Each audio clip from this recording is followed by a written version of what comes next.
자기가 이제 5.18을 겪고 난 다음에 상처를 안고 사회운동가로 활동하다가 다시 이제 광주에 돌아가게 되는 장면이 나오게 됩니다. 책에서는 이렇게 얘기해요. 죽기 위해 그 도시에 다시 갔어. 사실 그러니까 거기서 내가 원래 죽었어야 되는데 5.18 때 죽었어야 되는데 사실 거기에 죽지 못하고 내가 살아왔기 때문에 하루하루 살아가는 게 마치 악몽같이 자기에게 고통을 준다 벌처럼. 그래서 다시 돌아가요 광주로. 그때 했던 이야기가 독백처럼 한 이야기가 죽기 위해 다시 그 도시에 다시 갔어 라는 표현이죠. 근데 다시 가서 돌아본 거죠. 거기 광장 주변을. 언뜻 그 도시는 변한 게 없어 보였어. 하지만 모든 게 변했다는 걸 곧 느낄 수 있었어. 그러니까 그 사건이 벌어지기 전에 광주의 모습하고 사실 특별히 달라진 게 없다는 거죠. 그렇게 도시는 일상으로 돌아간 것 같지만 실제로는 모든 게 변했다는 걸 곧 느낄 수 있었어. 조금 자세히 보면 도청 별관 외벽에 청탄 자국들이 펴 있었어. 어두운 색 옷을 껴입은 행인들의 얼굴은 투명한 흉터가 새겨진 것처럼 일그러져 있었어. 그러니까 사람들의 표정, 일하고 일상을 하는 사람들의 표정에서 웃음기가 사라지고 친절함도 사라지고 일상이 마치 투명한 흉터가 새겨진 것처럼 전부 나는 그날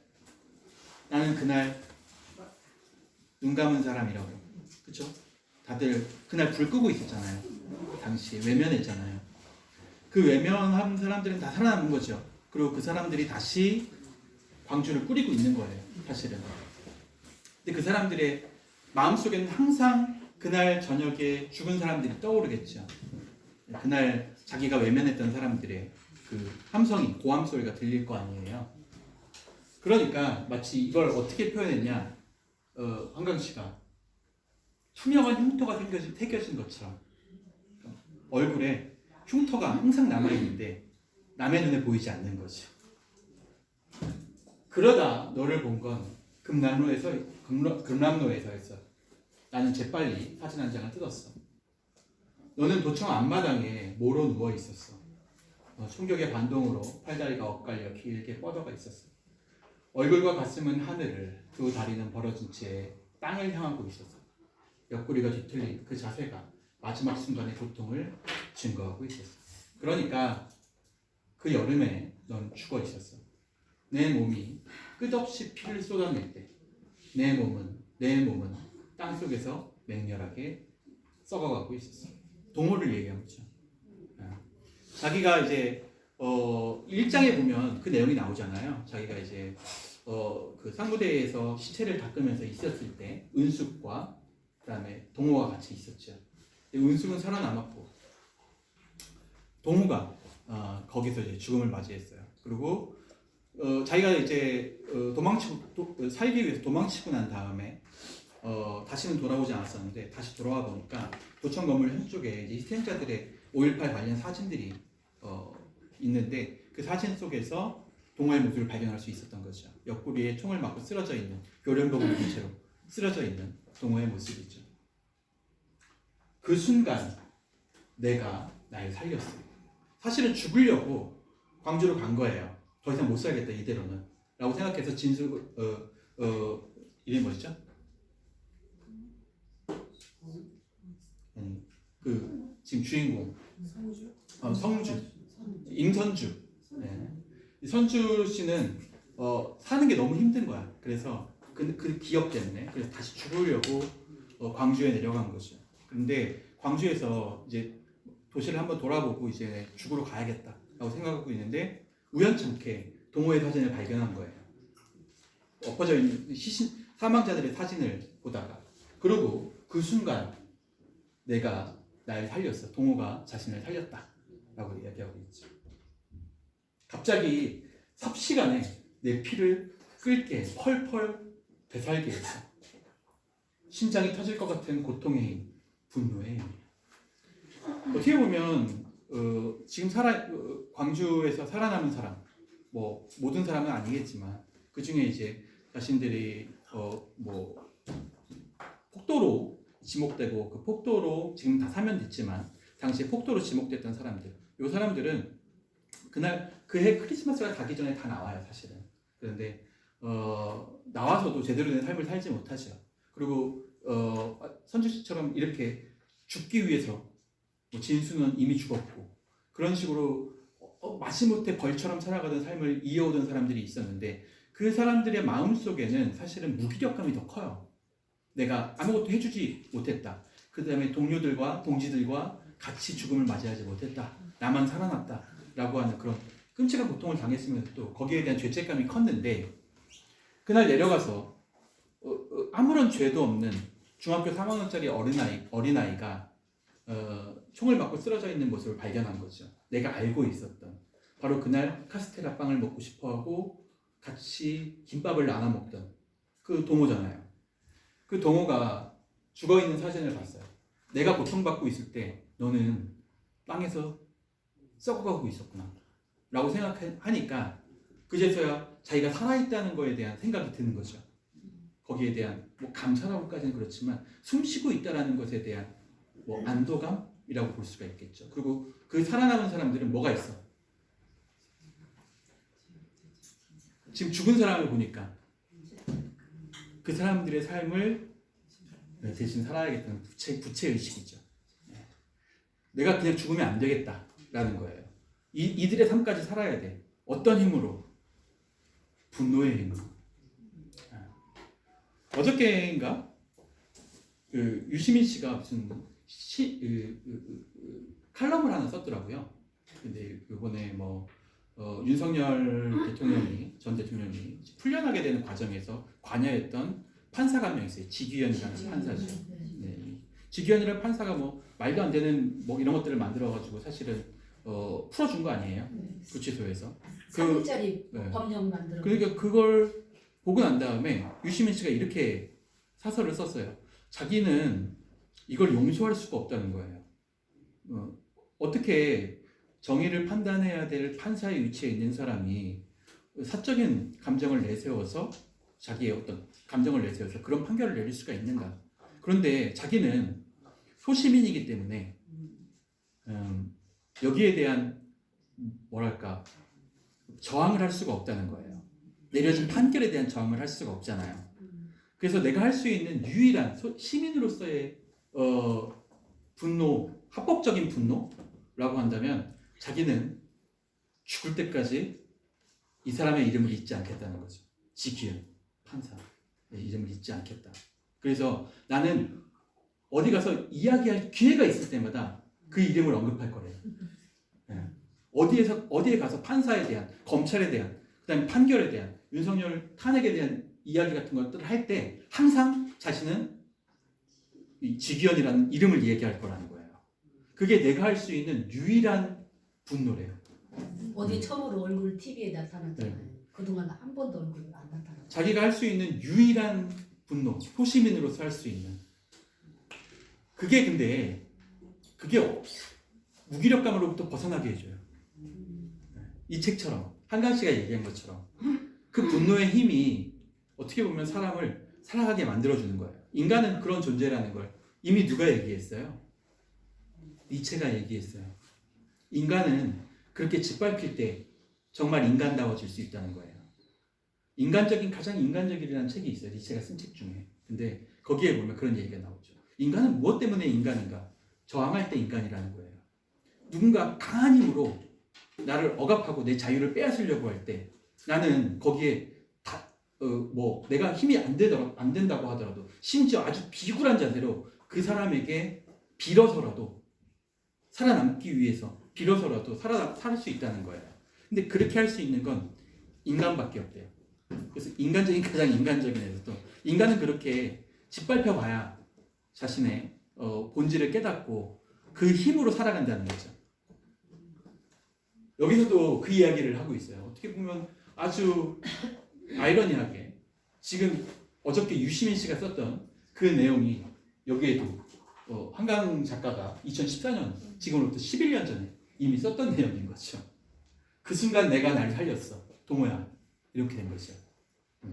고통의 힘, 분노의 힘으로 너를 죽인 사람들이 끝까지 미워할 거야. 이거지.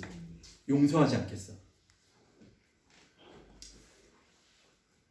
다시 또 이 이야기가 나옵니다.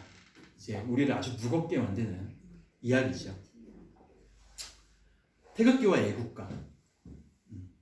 그 많은 사람들이 추도회를 하겠다고, 추도식을 하겠다고, 추도회를 열겠다고 이 죽은 사람들, 시신들에게 관에 태극기를 싸매고 칭칭 도며매고 애국가를 불러주고 애국가가 끝나면 아리랑을 불렀어요. 그렇죠? 태극기와 애국가는 어떤 의미예요?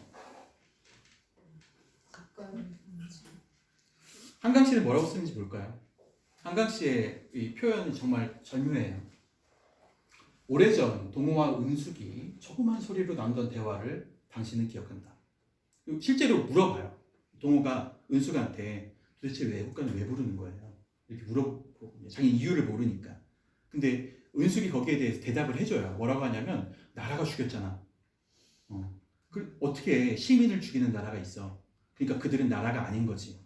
그래서 시민을 죽인 사람들은 나라가 아니니까 죽은 사람들에게 나라라는 이름으로 태극기를 덮어줘야지 라고 생각하면서 이들이 나라야 라고 얘기한 거죠. 죽은 이들이.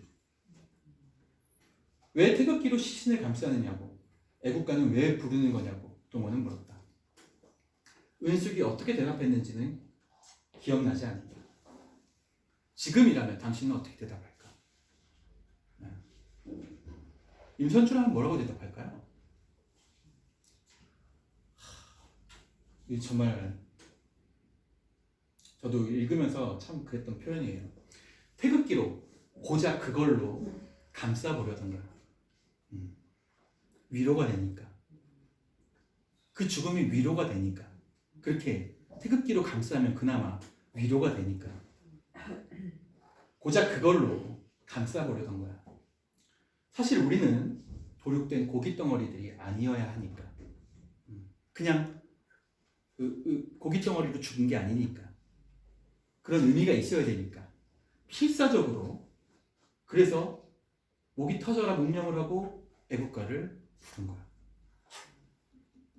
사실 이 표현이 정말 절묘한 것 같아요. 이건 사실 한강씨가 우리에게 하려던 답은 아니겠죠. 예. 근데 보다 근원적인 걸 물어보고 있어요, 우리한테. 과연 애국가와 태극기는 어떤 의미인가? 그 지재계의 자유 이야기를 잠깐 해보면, 지난 시간에 우리가 잠깐 몇 번 이야기해본 적이 있지만, 지재계는 인간이 그렇게 자유로운 존재라고 생각하지 않아요.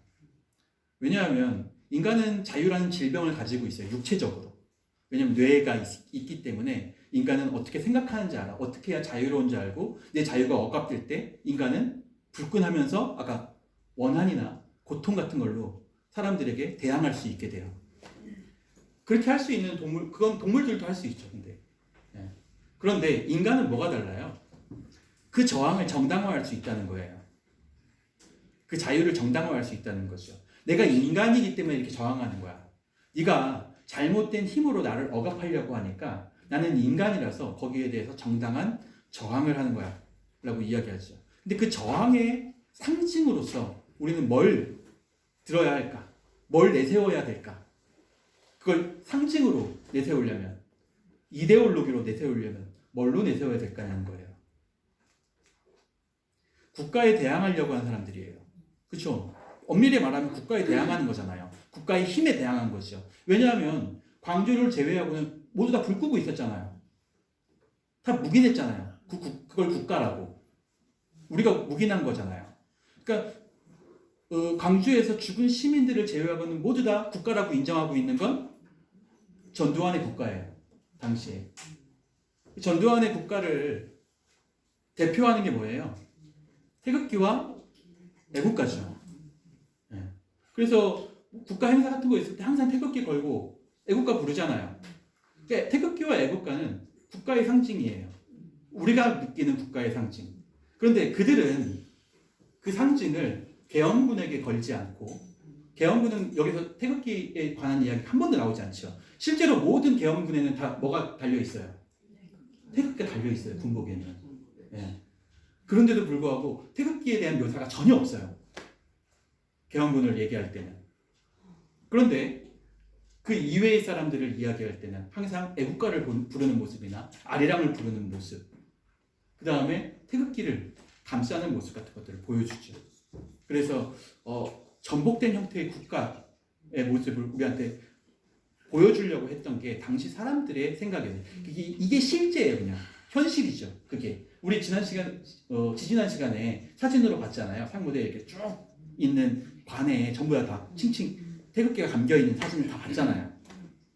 그게 현실이에요. 그러면 그게 현실이라고 한다면 죽은 사람들은 뭐예요? 죽은 사람들은 그걸 위해서 죽었어요. 내 몸을 내가 죽으면 내 몸을 태극기로 감싸주고 나를 위해서 애국가를 불러줘 라고 생각하면서 죽은 거예요. 죽은 사람들은 뭐예요? 뭐 때문에 죽었어요? 이유 없어서? 저항 때문에? 그렇죠. 그냥 이런 거예요. 자신의 자유를 빼앗으려고 했으니까 라는 거죠. 근데 아까도 우리가 그 지쟁 이야기를 해봤잖아요. 자유를 빼앗기면 뭐가 돼요? 그렇죠. 짐승 혹은 가축이 되는 거예요. 자유를 빼앗기면. 그리고 실제로는 태극기와 애국가는 우리한테 자유를 빼앗는 존재예요. 빼앗는 상징이에요. 그렇잖아요. 애국가를 부를 줄 알고 태극기를 알고 있으면 우리는 대한민국 국민이라는 사실인 거죠. 그래서 실제로 우리가 다른 나라 사람이 되고 싶은 자유가 있어도 이것 때문에 우리가 될 수가 없는 거죠. 여권이라든가 이런 거에 전부 다 뭐가 박혀 있어요. 태극기와 그런 게 애국가가 박혀 있잖아요. 애국가의 상징들이 박혀 있잖아요. 그러니까 실제로는 지재기 이야기할 때 모든 이걸 호명이라고 이야기하는데 우리가 느끼는 우리의 자유를 빼앗는 모든 호명, 우리의 사상을 억압하는 모든 호명들은 실제로 타인으로부터 우리에게 전달된 것들이에요. 근데 그 전달된 것들이 잘못됐다고 느낄 때 우리는 뭘 해야 돼? 아까 얘기한 것처럼 저항을 해야 되는 거예요. 왜냐하면 그것들이 우리의 자유를 빼앗으니까. 우리의 자유를 빼앗기게 되면 우리가 존엄성을 잃게 된다. 이게 바로 인간 존엄성이에요. 그래서 인권의 기반이 되는 거고, 이 인권은 어디서 와요? 국가가 줘요? 어머니가 줘요? 인권은 어디서 와요? 국민 스스로, 사람 스스로. 천부 인권이라는 표현을 쓰죠. 그래서 하늘에서 오는 거예요. 우리는 부여받은 거죠. 이미. 그러니까 유럽식 표현으로라면, 존 스튜어트 밀이 했던 표현대로라면, 유럽식. 네, 그렇죠. 우리는 천부 인권, 하늘로부터 부여받은 인권을 가지고 있는 거예요. 태어날 때부터. 그리고 그 인권은 절대로 빼앗겨서는 안 되는 건데, 국가나 어떤 폭력에 의해서 그 자유가 빼앗길 때 우리는 인간으로서의 자격을 빼앗긴다고 보는 거죠. 그러니까 존엄성을 짓밟힌다 이런 표현이죠. 존엄성을 짓밟히면 짐승이나 가축이 되어버리니까 거기에 대한 저항을 하기 위해서 당연하게 해야 되는 행위가 바로 그날 있었던 행위예요. 그런데 그날 그 전남 도청에 있었던 그 불빛 말고는 광주의 모든 불빛이 꺼져 있었던 거죠. 필사적으로 문명을 하고 애국가를 부른 이유는 우리가 그냥 고립된 고깃덩어리들이 아니라 우리가 달려 말하자면 인간이기 때문이에요. 그 여러모로부터 20여 년이 흘렀다. 이 씨를 말려야 할 빨갱이 연놈들, 그들이 욕설을 뱉으며 당신의 몸에 물을 끼얹던 순간을 등지고 여기까지 왔다. 그 여름 이전으로 돌아갈 길은 끊어졌다. 학살 이전, 고문 이전의 세계로 돌아갈 방법은 전혀 없다. 그리고 오히려 더 선명하죠. 꿈속에까지 나타나니까.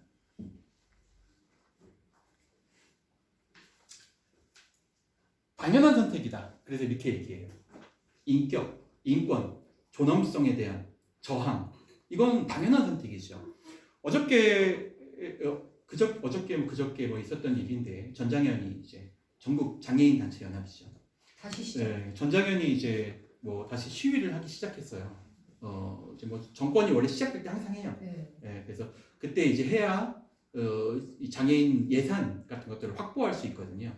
그래가지고 전장현이 다시 시위를 시작했어요. 근데 어떤 사람들이 뭐, 김재석 국민의힘당 김재석 아주 젊은 의원이에요. 네. 뭐 대통령 원래 소방관 출신이죠. 아주 젊은 그 국회의원인데 김재석 의원이 그런 얘기예요. 전장현 금지법을 발의해야 된다. 그러니까 전장현이 항상 사람들에게 자신들의 존재를 알리기 위해서 사람들이 가장 불편해할 시간, 출퇴근 시간이죠. 이 출퇴근 시간에 항상 시위를 한다는 거예요. 그것도 지하철이나 공공장소에서. 그러니까 사람들이 너무 불편해하고 힘들어하잖아요. 그 힘들어하는 이유 때문에 이들이 그렇게 할 수 없도록 법을 만들어야 된다라고 얘기했다는 거예요. 그렇게 한번 생각해 봅시다. 이들은 뭘 짓밟히고 있는 거예요? 전장현은 이동 보장. 아주 근본적으로 얘기하면, 이동. 그러니까 우리의 자유를 네. 우리의 자유를 보장해 달라라고 얘기하는 거죠. 네, 그냥 뭐 이동권이든 뭐든 다. 그러니까 우리가 국민으로 살고 있으니까 뭐 세금을 꼭 낸다고 국민이 아니라 태극기와 애국가를 알고 있는 국민이니까 이 얘기예요. 그러니까 우리가 인간으로서 자유로운 존재라는 것을 느낄 수 있도록 우리의 자유를 최소한도로 보장해 달라라는 얘기를 한 거예요. 몇 년이나 이 시위를 해왔을까요? 이들은 25년이에요. 25년. 네. 그리고 아직도 장애인 이동권은 여전히 소원해요. 고속버스 타보셨어요? 고속버스에 저상이 있어요? 휠체어 못 들어가요. 한 대도 없어요. 네, 고속버스. 그러니까 장애인들은 고속버스를 휠체어 탄 장애인들은 고속버스를 못 타는 거예요. 여러분은 아무렇지도 않게 탈 수 있잖아요. 자유를 느끼죠. 그런데 그들은 한 번도 그런 자유를 느낀 적이 없어요. 지방을 내려가기 위해서 장애인 이동권 버스를 호출할 수 있어요. 실제 그런 서비스가 있어요. 장애인 이동 서비스, 차량 이동 서비스. 근데 그 지자체에서만 가능해. 해당 지자체에서만. 그러니까 이 KTX나 이런 게 아니라고 한다면 결국은 갈 수가 없게 되는 거죠. 심지어 KTX에서도 얼마 전에 문제가 한번 있었죠. 대구역이었나요? 뭐 남대구역, 동대구역이었나 뭐 그랬던 것 같아요. 장애인들이 KTX뿐이 탈 수가 있는 게 없으니까 지방에 가려면 고속버스는 못 타잖아요. 휠체어 탄 장애인들이 그 자리를 예약하려고 했는데 자리가 매번 한 달째 계속 매진인 거야. 장애인석이. 그래가지고 도저히 왜 안 되는 거야? 라고 생각해서 가봤더니 장애인석은 계속 비어 있어. 근데 뭐가 문제였겠어요? 엘리베이터가 고장났대요. 맞아. 신문에서 봤죠? 네. 엘리베이터가 고장났대요. 그래서 장애인들이 아예 그러면 표 예매를 하지 못하도록 막아버리자 라고 해서 모든 장애인 좌석표를 다 매진시켜버린 거예요. 네. 그냥 자기들이 실제로는 그 엘리베이터가 안 되면 자신들이 이제 들어서 나올 수 있어요. 그 영무원들이 하면 돼요. 실제 원래 그렇게 돼 있고 대응 매트릭스가. 그런데 그거 하고 싶지 않은 거죠. 그래서 그냥 장애인들 그냥 아예 매진시켜버린 거예요. 그걸. 장애인 이동권 보장을 25년 동안 얘기했어요.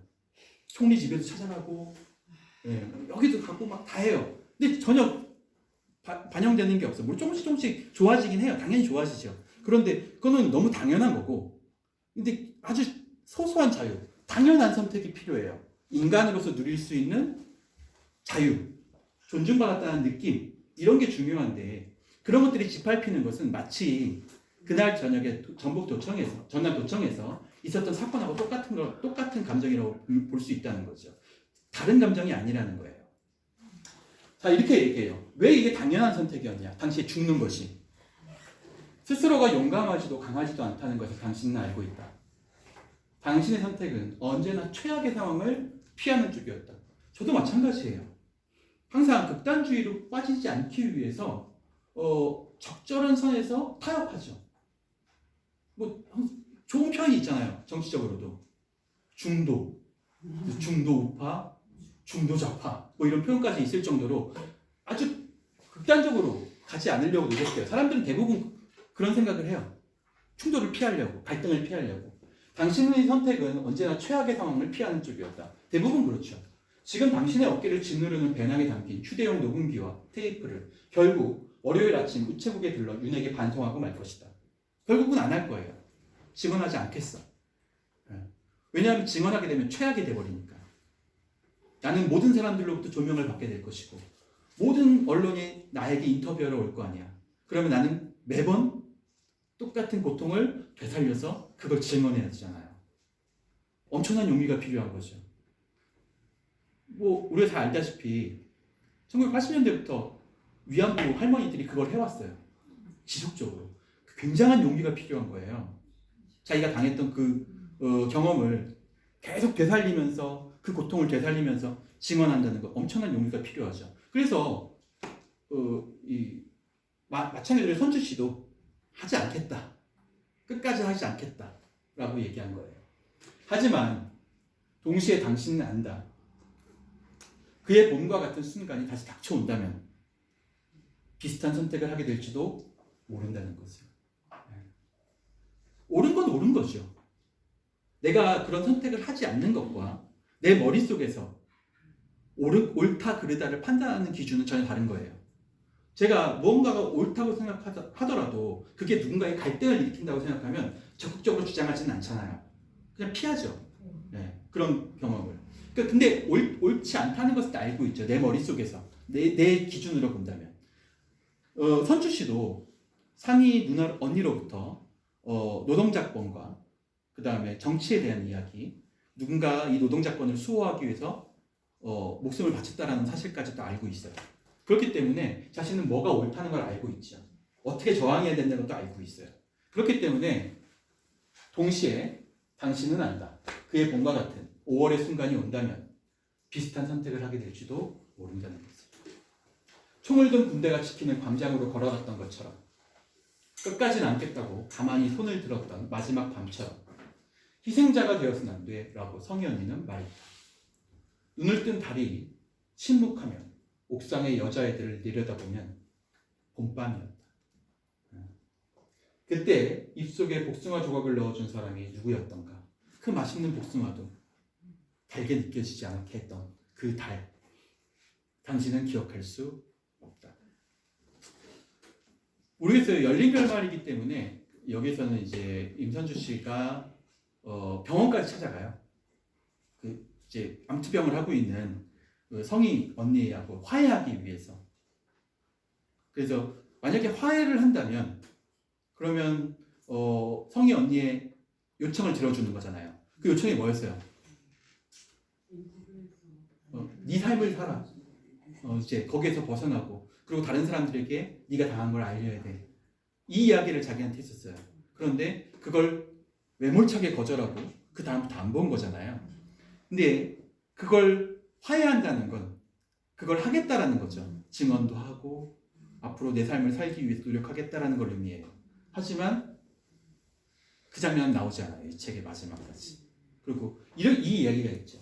결국 월요일 아침 우체국에 들러 윤에게 반송하고 말 것이다. 그 이야기는 성희 언니도 만나지 않을 것이다 라는 이야기를 마주하고 있죠. 고통이 어느 정도였을까? 우리는 상상할 수 없죠. 네, 그래서 삶의 고통을 반복하는 것, 그것이 얼마나 힘든 일인지를 우리는 알 수 있습니다. 마지막 6장은 좀 이제 애달픈 내용이에요. 동호의 어머니 이야기죠. 네. 동호 어머니, 동호를 보내고 난 다음에 동호 어머니는 어떻게 살았을까요? 꽃핀 쪽으로. 나중에 여기서는 이제 다 사투리로 나와요. 동호 어머니가 이제 전라도 사투리를 쓰는 사람으로 나오니까 지속적으로 사투리로 나와요. 그래서 읽을 때도 전부 다 사투리로 쓰여진 거죠. 나중에 너희 작은 형이 그러더만은 총을 맞고 피를 너무 흘려서 내 얼굴이 그리 희었다고. 그래서 관이 가벼웠다. 동호를 이제 수습해가지고 동호의 시선을 찾았으니까 수습해가지고 이제 공동묘지에 매장하는 과정에 대한 이야기입니다. 그랑수로 두 눈에 핏발이 서더라. 이 원수는 내가 갚을랍니다. 그 작은 형이 얘기하는 거예요. 그러니까 깜짝 놀라가지고 엄마가 이렇게 얘기해요. 그것이 뭔 소리다냐. 깜짝 놀라서 내가 그랬다. 나라에서 죽인 동생 원수를 무슨 수로 갚는다냐. 이렇게 된 거죠. 너 가장 잘못되면 나도 따라 죽을 거이다. 엄마의 마음이죠. 이 집에 아들이 셋이 있어요. 서울간 큰형, 그 다음에 이제 뭐 공무원 고시 준비하는 둘째 형, 그 다음에 동호, 이렇게 셋이에요. 근데 큰형이 그렇게 동호를 사랑했다는 거예요. 11살 차이 나는데. 그래서 학교만 갔다 오면 동호를 등에다 업고 노래를 부르면서 마당을 경중경중 뛰어다녔다는 이야기가 적혀 있어요. 큰형이 눈에는 항상 이 11살 어린 이 동호가 항상 애기처럼 보이고 또 신기하기도 하고 그래서 같이 잘 데리고 놀았던 거죠. 근데 그 동호가 어느 날 주검이 돼서 돌아온 거죠. 형은 서울에 있을 때 내려오지도 못하고 내가 죽은 것이 저 때문이 아닌데 둘째 형이 이제 한 거예요. 내가 죽은 것이 저 때문이 아닌데 왜 친구들 중에 제일 먼저 어깨가 붓고 머리가 하얗게 새었을까요? 저것이 아직도 원수 갚을 생각을 하고 있단가 생각하면 가슴이 내려앉아요. 엄마의 어떤 한탄이죠. 남아있는 자식들도 잘 됐으면 좋겠는데 그나마 살아갔으면 좋겠는데 고통은 자기만 받고 근데 그 이유가 나오죠. 정말 안타까운 이유예요. 여기 이제 나와요. 어느 날 이제 명절이 돼가지고 큰형이 내려와가지고 동생 작은 형하고 같이 있는데 바깥에서 떠들썩한 소리가 나가지고 나가보니까 둘이 멱살을 잡고 있더라는 거야. 큰형하고 작은형이 사이좋았던. 근데 이 큰형이 11살을 묵었을 때 내가 태어났는지 동호를 이야기하죠. 돌진한 너를 포대기로 등에 엎혀주면 검중검중 마당을 돔스로 박자도 안 맞는 노래를 불렀는데 27살, 32살 먹은 다 큰 머시매들이 시근거림스로 서로 멱살을 쥐고 있어요. 마당에 나가보니까. 그 조그만 것 손잡아서 끌고 오면 되지. 동호를 얘기하는 거죠. 그날 저녁에 왜 기억나시잖아요. 이 엄마하고 이 작은 형이 같이 찾으러 가잖아요. 그 조그만 것을 손잡아서 끌고 오면 될 일이지. 몇 날 며칠 거기 있도록 너는 뭘 하고 있었냐고 그러면서 서로 멱살을 잡은 거예요. 큰형은 막내를 생각하는 마음이죠. 하는 얘기는 이거예요. 작은 형이 한 얘기를. 말해봤자 안 들을 것 같았다니. 동생이 아무리 말해도 안 들을 심산이라. 거기 있으면 죽을 걸 알았다면서 다 알고 있었다면서 내가 어떻게 하면서 이제 이야기한 거예요. 근데 그 이야기를 듣자마자 이 작은 형이 말도 아니고 뭣도 아닌 소리를 지르면서 짐승매니로 울부짖으면서 말을 안 깨. 형이 뭘 한다고? 서울에 있었으면서 형이 뭘 한다고? 그때 상황을 뭘 안다고? 이렇게 얘기하는 장면이 있어요.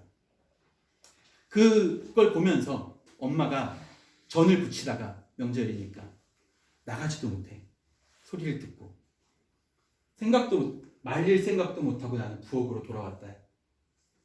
그러고 난 다음에 한 소리가 인자는 아무것도 모르겠어요. 누가 죽였는지, 뭐 때문에 죽었는지, 동호가. 이야기는 이제 아주 슬픈 이야기로 들어가죠. 그 상황은 도대체 어떤 상황이었나. 보다 못한 너희 작은 형이 직접 들어가서 동생을 찾겠다고 한 게 시민군 하나가 그러더라. 그러니까 그날 저녁에 계엄군이 오기 바로 전날이죠. 전날 저녁에 원래 저녁에 들어온다고 그랬어. 오늘 저녁까지 하고 어차피 문 잠근다고 하니까 도청문을 잠근다고 하니까 그 전까지는 어린아이들은 다 나가고 여자애들도 다 나가라고 그랬다. 그러니까 나도 그때 나갈게요 라고 하면서 엄마를 돌려보내요. 그 전날 온 엄마를. 그러니까 엄마 집에서 들어갈 테니까 걱정 말고 있으쇼 라고 동호가 얘기한 거죠. 근데 그날 저녁이 돼도 안 오는 거야. 동호가. 왜냐하면 동호는 누구 때문에 못 왔어요. 거기 있는 그 시체들. 그것도 그렇고 그 은수 누나와 거기 다들 남아가지고 있고 형들이 총을 메고 죽을 각오를 하고 있는데 진수 형도 그렇고 전부 다 못 나가겠다고 그러고 있는데 자기 혼자 나간다는 게 말도 안 되고 또 우리가 지난 시간에 잠깐 했던 얘기지만 이 어린 소년들이 뭘 느끼고 있었어? 정의감.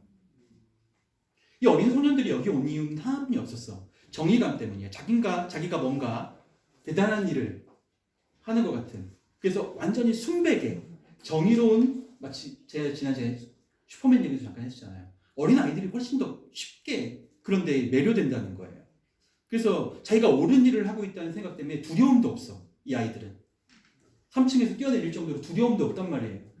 한번 그런 쪽으로 경험을 하게 되면. 그래서 그날 저녁에 자신이 마치 맥박처럼 뛰면서 흐르는 피처럼 전난통으로 쓸려 들어간 거예요.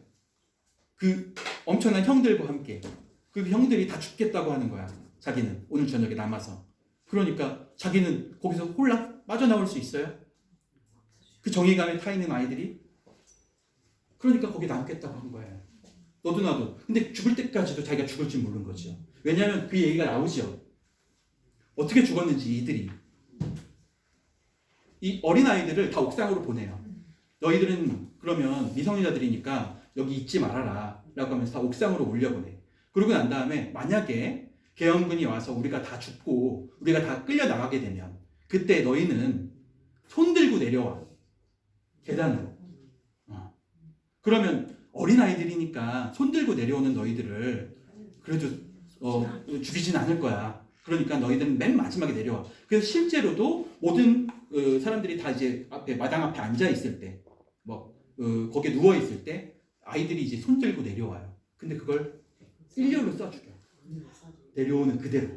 그래서 아이들이 횡으로 있지 않고 종으로 있었다는 거예요. 아이들의 시신이. 내려오는 족족 쐈으니까 계단에서 손 들고 내려오는 족족. 이 아이들이 왜 있었는지를 보여주는 거예요. 거기에. 그래 그 아이들이 거기에 있겠다고 한 거죠. 그러니까 이제 형과 엄마가 안 되겠다. 얘가 안 오니까 얘 큰일 나겠다. 하면서 그날 저녁에 늦게라도 나가요. 그래가지고 계엄이 이제 통제가 됐는데 거리가 다 통제됐는데도 거기까지 찾아가가지고 들어가려고 하죠. 도청 안으로. 근데 시민군 하나가 그러더라요. 지금 들어가면 못 나옵니다. 동생 찾으러 직접 들어가서 데리고 오세요. 그런데 지금 들어가면 못 나와요. 이렇게 얘기하는 거죠. 저 안에는 죽을 각오가 된 사람들만 남았습니다. 그러니까 작은 형이 얘기해요. 이 작은 형이 알겠다고 일단 들어가기만 해달라고 언성을 높일 적에 엄마가 내가 말을 막았다. 그 아그가 기회를 봐서 제 발로 나오려는 것이요 라고 얘기하면서 그때 되면 나오겠지. 지가 무서워서 나올 거야. 거기가 어디라고 거기 있겠어. 중3짜리가 라고 하면서 나올 거야. 분명히 나한테 약속을 했단 게 어제 저녁에 사방이 너무 캄캄해서 내가 그렇게 말을 했다. 엄마가 얘기한 거죠. 작은 형을 말린 거예요. 들어가려는 작은 형을. 금방이라도 어둠 속에서 군인들이 나타날 것 같아서 그렇게 말을 했다. 일하다가 남은 아들가장 잃어버릴 것 같아서. 이게 엄마의 마음이었죠. 당시에. 그러니까 그 싸움을 못 말리는 거야. 네. 책임이 누구에게 있습니까? 근데 자식이 셋인데 하나라도 더 지키겠다는 엄마의 마음이 잘못은 아니잖아요. 제가 동물의 왕국을 자주 보는데 동물의 왕국에도 그런 장면이 많이 나와요. 그 동물들이 이제 위기에 처하는 상황이 있잖아요. 그때 당시에 제가 봤을 때 새끼 여우들에 대한 이야기였어요. 여우가 3마리를 새끼를 낳았어요. 근데 이 여우가 사냥을 해오지 않으면 새끼들이 굶어 죽어. 그럼 사냥을 해오려면 이 새끼들을 떼어놓고 나가야 돼. 근데 이 새끼들이 덤불 속에 가만히 있으라고 하면 가만히 있나요? 그렇지 않죠. 근데 바깥에는 이 새끼들을 노리는 천적들이 우글우글거려. 그런데도 내가 안 나가면 3마리가 다 죽으니까. 그래서 나갈 때마다 한 마리씩 희생해. 그래서 마지막에 한 마리는 지켜. 그게 동물의 원리예요. 이 엄마를 누가 욕하겠어? 그렇죠? 그게 동물의 원리인데 그건 모성의 기본적인 조건이잖아요. 그래서 그렇게 말을 했다. 이렇게 얘기한 거예요. 그렇게 너를 영영 잃어버렸다. 내 손으로 너희 작은 형 팔을 끌고 네 발로 돌아와서서 집으로 갔다. 모두 다 죽어버린 것매니로 캄캄한 거리를 40분을 둘이 울면서 걸어 돌아갔다. 이제 나는 아무것도 알 수 없어야 그리 허망하게 죽은 것을 왜 끝가장 나를 안 들여보내줬을까요? 근데 이 이야기는 뭐 신파의 이야기이기도 하지만 실제 있었던 이야기이기도 해요. 이 문제왕 열사가 실제 이제 실존하는 인물이었으니까. 그리고 어머니와 관련된 어머니를 인터뷰하고 난 다음에 쓴 이야기예요. 그래서 실제 이야기니까. 근데 이 이야기에서 우리가 좀 생각해봐야 될 부분은 이거죠. 시민군 하나가 들어들어요. 지금 들어가면 못 나옵니다. 왜 이렇게 얘기했을까요? 들어갔다는 중간 분위기가 아니 지금 아직 계엄군이 안 왔어요.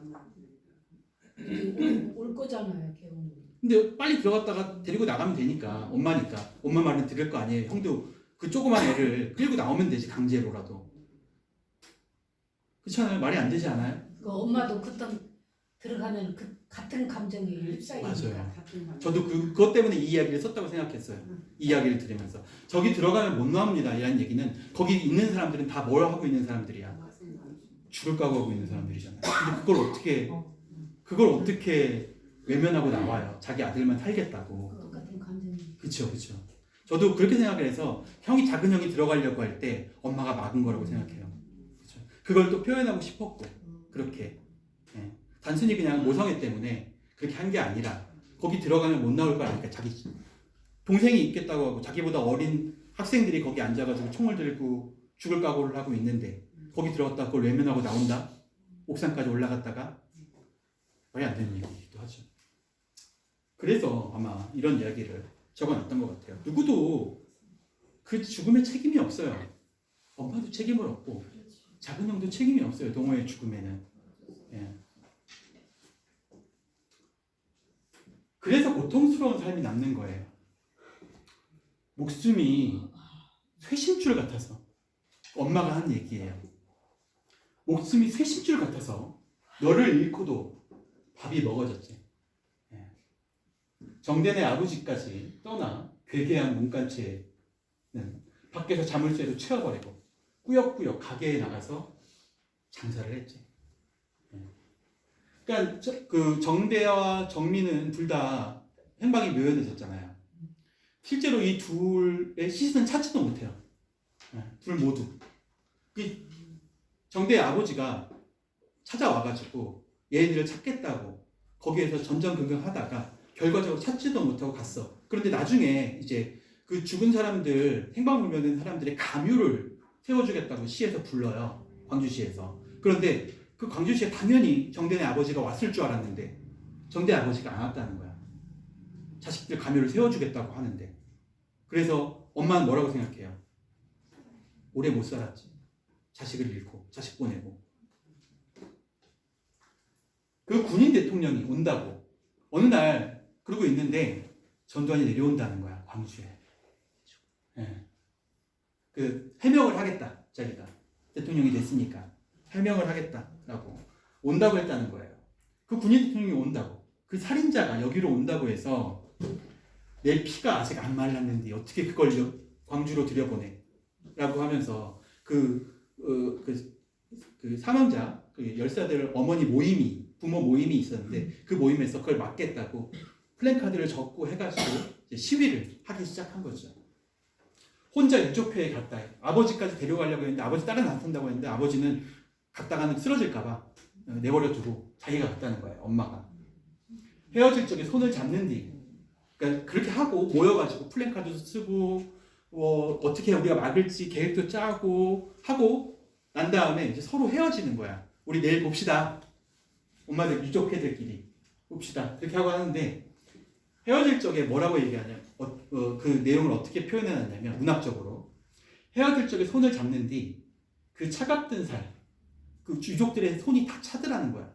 그 차갑던 살, 아무것도 속에 없는 허재비 같은 손을 잡고 허수아비, 사람이 아니라 허수아비들 같은 거야. 자식을 잃은 사람들이 다 손을 맞잡고 허제비 같은 등을 서로 문지름스로 얼굴을 들여다봤다.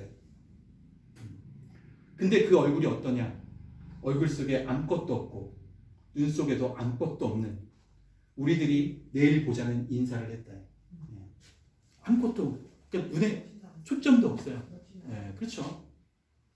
근데 이 이야기는 바로 이 책의 첫 부분하고 연결되어 있어요. 우리가 알다시피 첫 부분에서 서로 손길들 이야기를 하잖아요. 그래서 혼들이 서로 손길들을 부딪히면서 서로 위로한다라는 표현이 있었어요. 그 혼들도 사실 몸을 잃었으니까 다 차디찬 손일 거 아니에요. 그렇죠? 마찬가지로 이들도 살아있지만 이 유족회의 부모들도 지금 현세에 살아있지만 이들의 삶은 죽은 거나 마찬가지라는 얘기죠. 영혼뿐이 남지 않았다는 거예요. 마치 아무런 온기도 느껴지지 않는 살과 아무런 초점 없는 눈동자, 그것만 가지고 허수아비처럼 살아간다라는 거죠. 이게 어떻게 보면 아주 한강씨가 이들의 남은 사람들의 삶, 고통스러운 삶을 아주 적절하게 표현한 것 같아요. 분노도 아니죠, 이건. 그래요. 분노도 아니에요. 무섭지 않았어요. 죽어도 좋다는 마음인데 무서울 것이 어디 있건. 내 아들을 살려내라. 살인자 전두환을 찢어 죽이자. 이게 이들을 쇠심줄같이 살아있게 하는 거예요. 밥 먹듯이. 그렇죠? 그게 바로 뭐예요? 이 책에서 이야기하려고 하는 원한이지. 그게 원한이에요. 원한은 절대 지어지지 않아요. 그래서 지금 현재 우리가 개헌을 논의하고 있지만 개헌에다가 헌법에다가 5.18 정신을 넣겠다는 얘기를 하고 있는 거예요. 5.18 정신을 헌법에 넣게 되잖아요.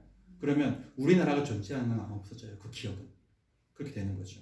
모든 사람이 죽을 때까지, 이 대한민국이 망할 때까지 살아남게 되는 게 5.18 정신이 되는 거죠. 대통령 바뀔 때마다 그거 넣는다고 해도 넣는 대통령 그렇죠. 아무도 없죠. 아무도 없는데. 근데 힘들어요, 사실. 정말 힘들어요. 네, 그게 정말 힘들어요. 윤석열이도 넣는다고 그래. 그게 단순히 그냥 그런 게 아니에요. 우리가 얘기하는 것처럼 누구는 분노하고 그 분노를 굳이 거기 실어야겠냐 라고 이야기하는 성희 언니의 그 설득 같은 게 아니에요. 그런 게 아니에요. 나라는, 국가는 위상으로 국제사회에 보여져야 돼요.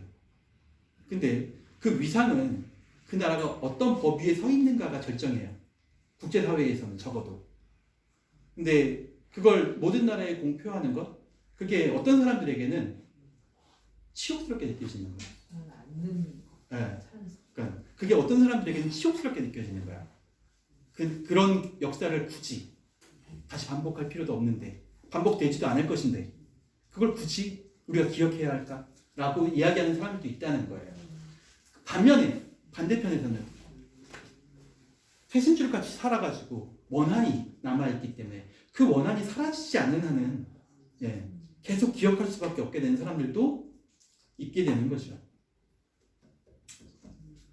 그날 저녁에 꿈을 꿔요. 동호가 나오는 꿈을 꾸죠. 엄마가. 근데 동호가 이렇게 얘기해요. 그 작은 손으로 어린 동호가 엄마의 손을 잡으면서 논두렁을 걷던 꿈을 꾸죠. 근데 동호는 어리니까 햇빛이 좋은 거야. 그래서 햇빛 쪽으로 막 나가서 걸으려고 해. 논두렁에서. 근데 엄마는 햇빛이 뜨거우면 힘들잖아요. 그러니까 어린 엄마는, 30대의 엄마는 이 동호를 자꾸 끌어당기는 거죠. 그늘로 가자고. 그늘로 가도 충분히 편하게 갈 수 있는데 너는 왜 굳이 뜨거운 그 고통을 맞으면서 걸어가려고 하니? 라는 표현이죠. 동호가 하는 얘기예요. 엄마, 저기 밝은 데에는 꽃도 많이 폈네. 왜 캄캄한 데로 가? 저쪽으로 가. 꽃핀 쪽으로. 그래서 이 장의 제목이, 마지막 장의 제목이 꽃핀 쪽으로 했어요.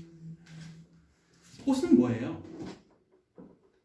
한강 씨가 얘기할 때 꽃은 뭐예요? 문학적으로 표현할 때 이들의 주검이죠. 죽은 사람들의 주검이에요. 그게 꽃이죠. 실제로는 그게 부마항쟁까지 연결되고, 뭐 우리가 다 알다시피 그게 대통령 직선제까지 연결되게 된 거예요. 실제로. 그렇죠? 그러니까 그게 꽃이죠. 민주주의의 꽃. 87. 사실 모르겠어요. 저는 제가 항상 이제 우스갯소리로 하는 얘기긴 하지만 저 같은 경우에는 일제 강점기에 태어났어도 독립운동을 안 했을 것 같다라는 이야기를 맨날 하거든요. 제 아내하고도 그 얘기를 맨날 하고 서로 동의해요. 그런 부분에 대해서. 네. 근데 참 힘든 일이죠. 네. 근데 그게 닥쳤을 때 우리가 정말 그렇게 그걸 무시하고 살아갈 수 있을까? 아는데도 불구하고. 모르면 몰라요. 신문 안 읽은 사람들은, 신문 같은 거 아예 보지도 않는 사람들, 내 몸 아픈 게 더 일인 사람들은 아예 몰라요. 네. 그냥 그 그늘에서 시원하게 가고 싶은 거죠. 네. 그걸 원하는 사람들도 있어요. 지금도. 그렇죠. 자, 이제 마지막으로 에필로그를 보고 마치도록 할게요. 에필로그는 이 책을 쓰게 된 경위에 대해서 이야기하고 있어요. 어린 시절에 했던 한강 씨의 경험, 개인적인 경험과 이 책을 쓰게 되는 과정 같은 것들이 에필로그에 적혀 있어요. 눈 덮인 램프에 대한 이야기인데요. 그의 추석에 친척들이 모였을 때 어른들은 목소리를 낮춰 대화했다. 마치 아이들이 감시자인 듯이 우리 남매와 더 어린 사촌들이 못 듣도록 가만히. 내가 몰래 그 책을 펼친 것은 어른들이 언제나처럼 부엌에 모여 앉아 9시 뉴스를 보고 있던 바로 그날 밤이었다. 마지막 장까지 책장을 넘겨 총검으로 깊게 내리고 으깨어진 여자의 얼굴을 마주한 순간을 기억한다.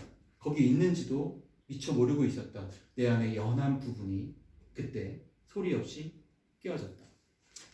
광주에 대한 이야기를 들은 거예요. 그리고 그 광주에 대한 얘기를 혹시 아이들이 들을까봐 아시다시피 아버지가 고등학교 교사예요. 국어 교사. 네, 당시에 이제 어목한 시절에 사상계하고도 이제 뭐 관련이 있었던 그런 굉장히 중요한 분이셨는데 그 아버지조차도 아이들이 혹시 이 얘기를 들을까봐 그래서 조용조용 숨죽여서 얘기했어요. 왜냐하면 자기 고향이 광주고 아직도 고향에 친척들이 살고 있어. 그러니까 누구하고 연락이 안 된다. 누구 괜찮으신지 좀 여쭤봐라. 이런 이야기가 오고 가고 있을 당시의 얘기죠. 근데 아이들이 못 듣게 했다는 거예요. 그러고 난 다음에 좀 지나가고 난 뒤에 아버지 책상에서 책을 한 권 발견하는데 그 책이 바로 그 5.18 사건에 대한 사진집이었어요. 사진집을 이제 독일에부터 공수해 와가지고 그걸 아버지가 책상에 가지고 있었던 거죠. 아주 끔찍한 사진이어서 아이들에게 보여줄까봐, 아이들이 혹시 볼까봐 그걸 책상 같은 데다 고이 누워둔 거죠. 근데 어느 날 저녁에 한강이 그 사진첩을 열어봐요.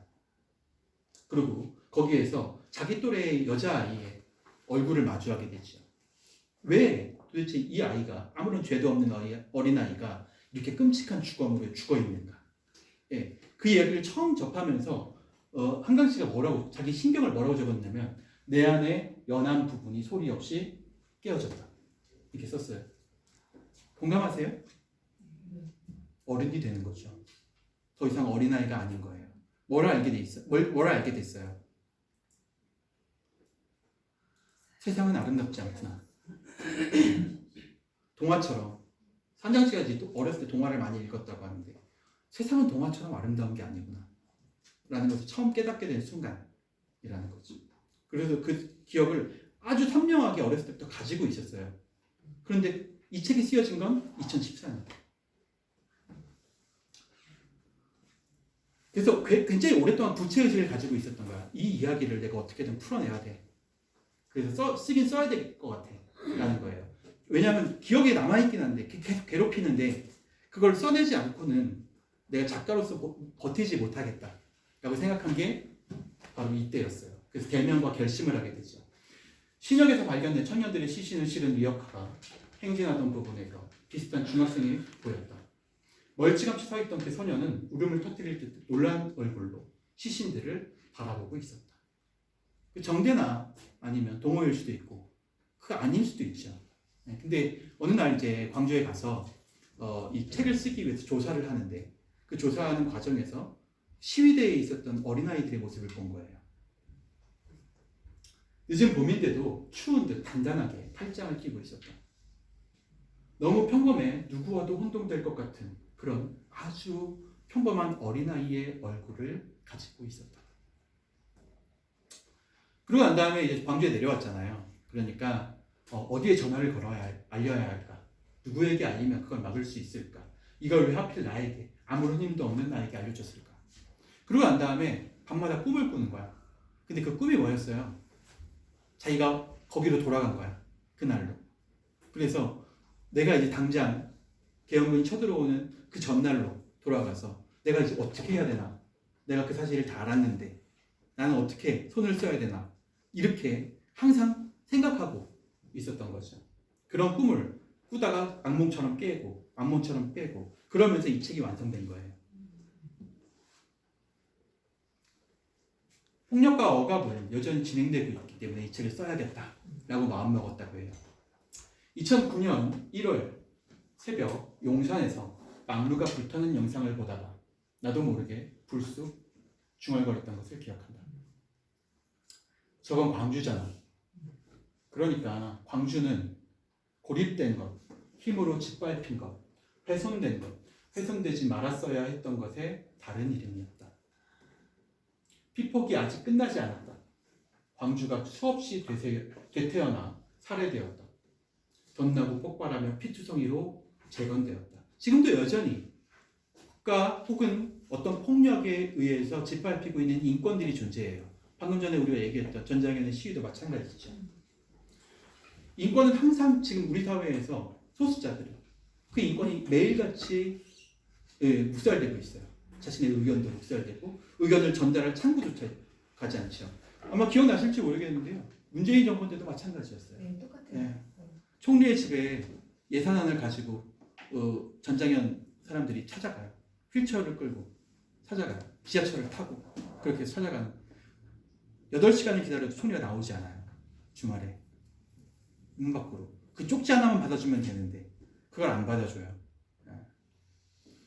아직도 우리 사회에는 여전히 고립된 것, 힘으로 짓밟힌 것, 훼손된 것, 훼손되지 말았어야 했던 것들이 여전히 존재하는 사회에 우리가 살고 있기 때문에 그게 2009년이었기 때문에 그래서 책을 써서 2014년에 낸 거예요. 광주에 대한 책을. 그러니까 이 책은 광주에 대한 책이기도 하지만 광주를 상념하기 위한 책이기도 하지만 동시에 현재를 살아가는 우리들에게 주는 교훈이기도 한 거죠. 그리고 그 소녀의 얼굴이 있다. 자신의 여린 마음을 깨뜨린 그 소녀. 모르겠습니다. 그냥 그래야 할 것 같았습니다. 동호의 형이죠. 그러니까 문재왕 열사의 형으로부터 전화가 와요. 그 형이 광주에서 큰 학원을 하고 있었대요. 이 책에 보면 그렇게 나오잖아요. 근데 그 학원을 하고 있는데 자기가 살던 집터 근처에 있었던 그 학원을 하고 있는데 자기 동생이 죽었다는 사실을 알고 있는 그런 이야기죠. 그래서 인터뷰를 좀 했으면 좋겠다. 그 동호에 대한 이야기를 책으로 좀 쓰려고 하는데 좀 인터뷰를 해주면 좋겠다. 처음에 거절하고 계속 거절했다고 해요. 그런데 어느 날 이제 기다리고 있는데 전화가 온 거죠.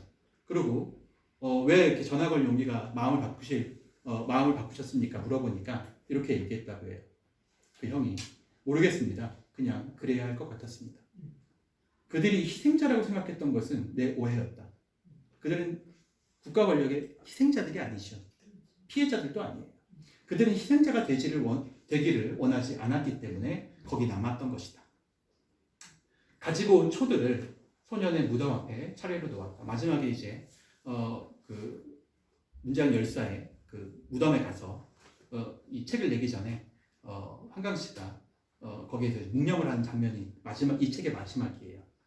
그 앞에다가 소년들의 무덤에다가 이 초를 켜놓고 그 다음에 묵념하지도 않아요.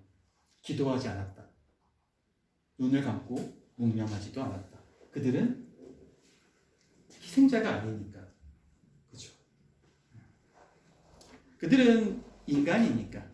인간이라서 당연히 해야 할 일을 한 거니까. 그걸 외면했던 게 오히려 인간적이 아닌 거죠. 네. 그 중에 아주 소수의 인간들이 자신들이 인간이라는 사실을 마치 촛불처럼 그날 보여줬던 거예요. 모든 광주가 다 어둠에 있을 때 마치 촛불처럼 거기에만 불이 들어와 있었다는 거 아니에요. 그렇기 때문에 그 초를 켜준 거죠. 그리고 그들에게 박수를 보내야지 그들을 위해서 기도하거나 묵념해서는 안 된다. 저도 이게 이 책의 마지막이에요. 저도 이 책을 보면서 참 힘들죠. 힘들고 사실 이 책 보다